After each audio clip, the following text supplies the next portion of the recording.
नमस्कार साथियों, आज हम जानेंगे भारत के महान स्वतंत्रता प्रेमी, वीरता और स्वाभिमान के प्रतीक हल्दीघाटी के शेर वीर शिरोमणि महाराणा प्रताप के बारे में।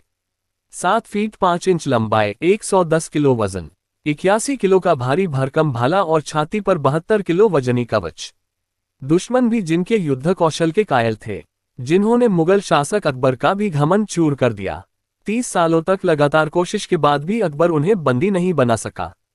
ऐसे वीर योद्धा महाराणा प्रताप का जन्म 9 मई 1540 को राजस्थान के कुंभलगढ़ किले में हुआ था। महाराणा प्रताप ने उदयपुर, मेवाड़ सिसोदिया राजवंश में जन्म लिया। इस वंश के कुल देवता एकलिंग महादेव हैं। उनके पिता का नाम था महाराणा उदय सिंह द्वितीय और माता का नाम जयवंताबाई। इनके बचपन का नाम कीका था। वे मेवाड़ राज्य के उत्तराधिकारी बने। उनका राज्याभिषेक 28 फरवरी 1572 को गोगुंदा में होली के दिन हुआ था।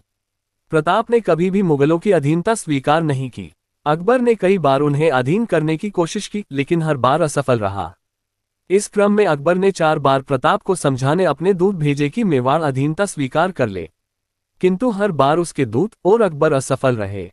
18 जून 1576 को हल्दीघाटी का प्रसिद्ध युद्ध लड़ा गया। अकबर की विशाल सेना का नेतृत्व आमेर के राजा मानसिंह ने किया।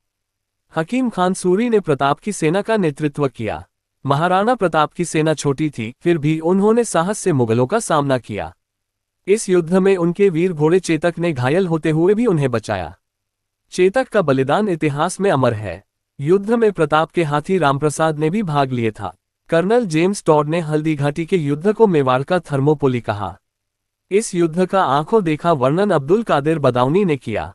बदायूनी, जो अकबर के दरबार के एक लेखक थे, वे युद्ध में मुगल सेना के साथ थे और उन्होंने अपनी किताब मुंतखब-उत-तवारीख में युद्ध का वर्णन किया है।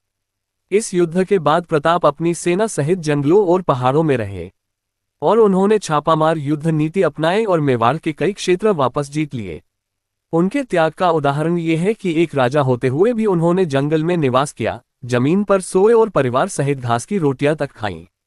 उनके समर्थक भामाशाह ने अपनी संपत्ति दान में दी, जिससे प्रताप ने पुनः सेना खड़ी की।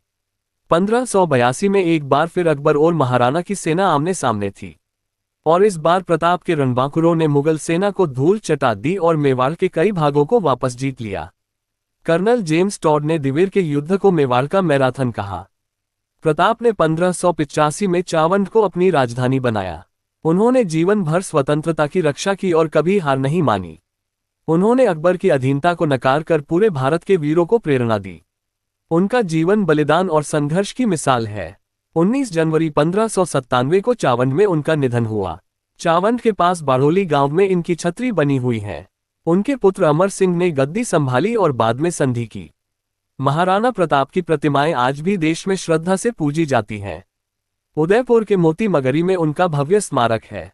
वे भारतीय इतिहास के वो नायक हैं जिन्होंने दिखा दिया कि स्वाभिमान से समझौता करके जीना कोई जीवन नहीं। महाराणा प्रताप का नाम वीरता, आत्मसम्मान और मातृभूमि से प्रेम के लिए सदैव याद रखा जाएगा। अगर आपको महाराणा प्रताप की यह प्रेरणादायक गाथा पसंद आई हो तो कृपया इसे शेयर करें। जय मेवाड़, जय हिंद।